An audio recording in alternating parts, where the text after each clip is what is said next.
nous vivons sur le présupposé que le contact de l'Europe avec l'islam et avec des musulmans sur son propre territoire ne commencerait qu'avec le XIXe siècle, ne commencerait qu'avec la colonisation.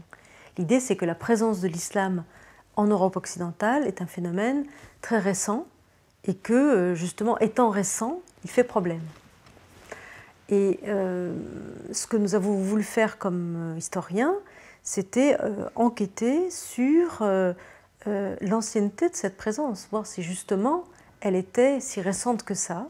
Et ce que nous avons découvert, c'est que c'est une présence quasi ininterrompue depuis le Moyen-Âge et avec donc cette relative expansion au XVIe siècle, au XVIIe siècle, au XVIIIe siècle. Dans certaines régions du sud de la France, par exemple, on pensait à une présence de morisques en les concevant comme étant morts, comme étant musulmans.